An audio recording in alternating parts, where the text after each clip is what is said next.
Gênesis 21. O Senhor visitou Sara como havia prometido e cumpriu a sua palavra. Sara teve um filho com Abraão quando já era bem velha, na hora certa que Deus planejou. Abraão chamou seu filho de Isaque, como Sara havia sugerido. E Abraão circuncidou seu filho Isaque ao 8º dia, conforme a ordem de Deus. Ele tinha 100 anos quando nasceu Isaque, seu filho. Sara disse: Deus me trouxe riso, e todo aquele que ouvir isto rirá comigo. E acrescentou: quem diria a Abraão que eu ainda daria de mamar a um filho? Mas eu te dei um filho na sua velhice. O menino cresceu e foi desmamado, e naquele dia Abraão fez um grande banquete. Mas Sara viu que o filho de Agar, a egípcia, zombava, e disse a Abraão: expulsa essa serva e o seu filho, porque o filho da serva não herdará com Isaque, o meu filho. A palavra pareceu muito dura aos olhos de Abraão por causa de Ismael. Não se preocupe com o menino e a sua serva, disse Deus a Abraão. Preste atenção no que Sara disser, pois é dela que virá sua descendência. Mas também do filho da serva farei uma grande nação, por ser tua descendência. Abraão acordou cedo, deu pão e água a Agar e mandou embora. Ela saiu e vagou pelo deserto de Berseba. Quando a água acabou, ele deixou o menino debaixo de uma árvore e, se afastando, disse: não quero ver o menino morrer. E chorou. Mas Deus ouviu a voz do menino, e o anjo de Deus chamou Agar desde os céus, dizendo: que tens, Agar? Não temas, porque Deus ouviu a voz do menino onde está. Levanta-te, pega no menino pela mão, porque dele farei uma grande nação. Então Deus abriu os olhos de Agar, e ela viu um poço de água.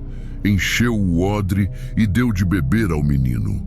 Deus estava com o menino, que cresceu e habitou no deserto, tornando-se flecheiro. Ele viveu no deserto de Parã, e sua mãe lhe arranjou uma esposa do Egito.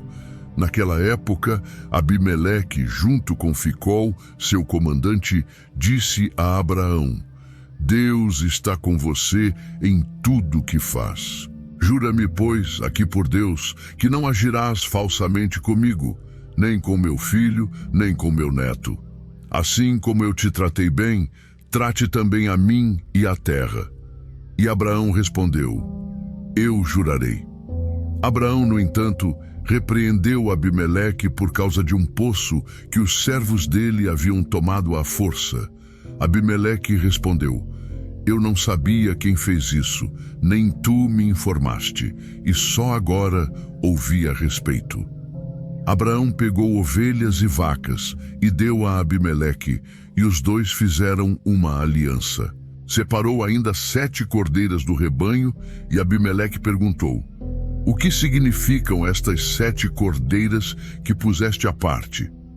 Abraão respondeu: receberás estas 7 cordeiras da minha mão, para que sejam testemunho de que eu cavei este poço.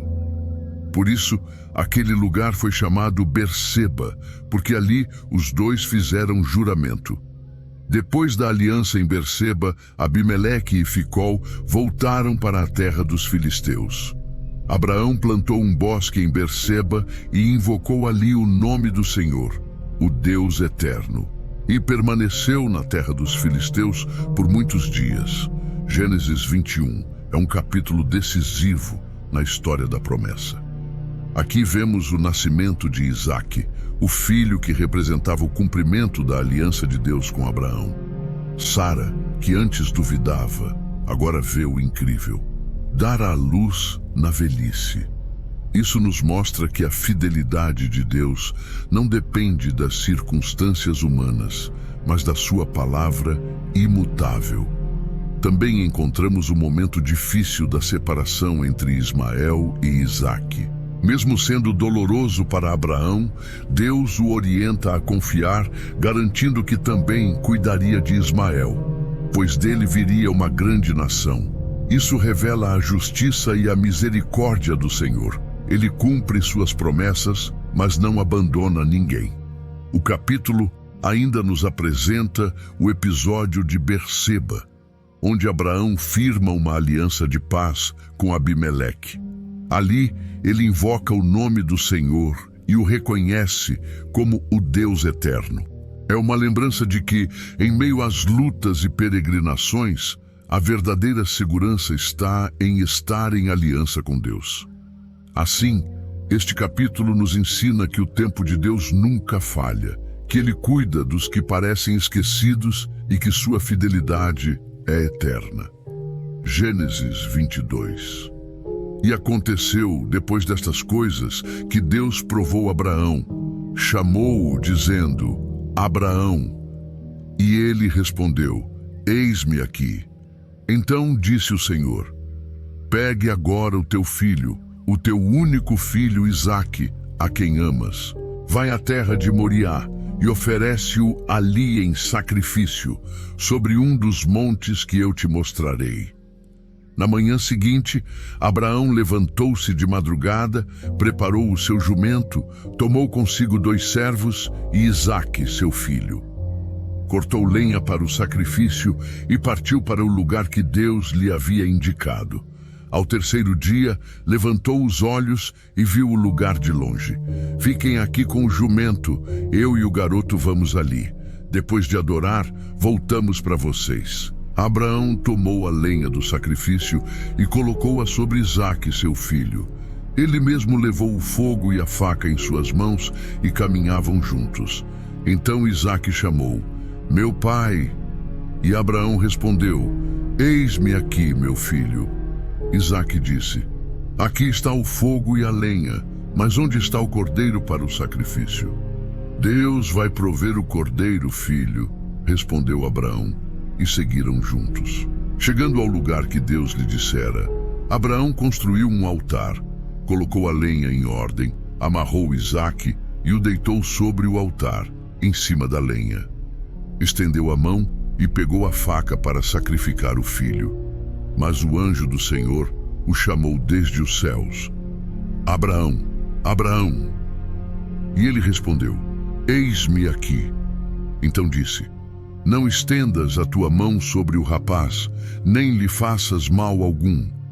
Agora sei que temes a Deus, pois não me negaste o teu filho, o teu único filho. Abraão levantou os olhos e viu atrás de si um carneiro preso pelos chifres num arbusto.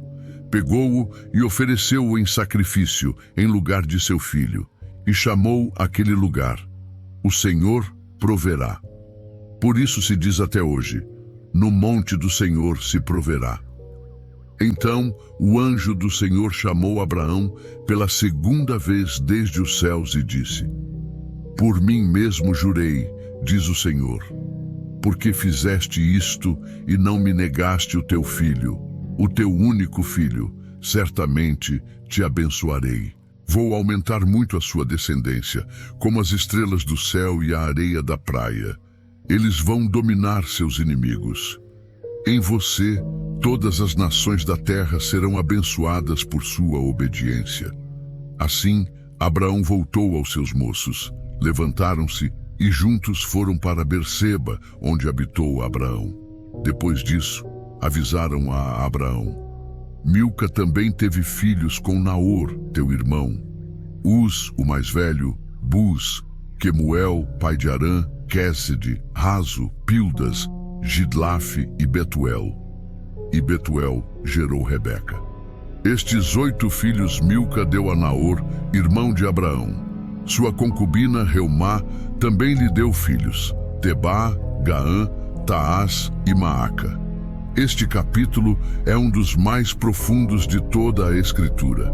Aqui vemos Abraão colocado diante da maior prova de fé: entregar a Deus o seu filho da promessa Isaque, aquele que representava o futuro de sua descendência. O texto não apenas fala de obediência, mas também de confiança absoluta. Abraão não hesitou, porque sabia que Deus é fiel e poderia até ressuscitar seu filho, se necessário. O diálogo entre Isaque e Abraão é comovente. A pergunta inocente do filho, onde está o cordeiro, encontra a resposta que ecoa pela história da salvação. Deus proverá. E de fato, Deus providenciou o substituto, um carneiro preso no mato, apontando para o sacrifício perfeito que viria séculos depois em Cristo, o Cordeiro de Deus que tira o pecado do mundo. A atitude de Abraão revela o coração de alguém que teme a Deus mais do que tudo. E em resposta, o Senhor não apenas confirma a promessa, mas a amplia. A descendência de Abraão seria incontável e, por meio dela, todas as nações da terra seriam abençoadas. Este episódio nos ensina que a fé verdadeira envolve entrega, confiança e obediência, mesmo quando não entendemos os caminhos de Deus.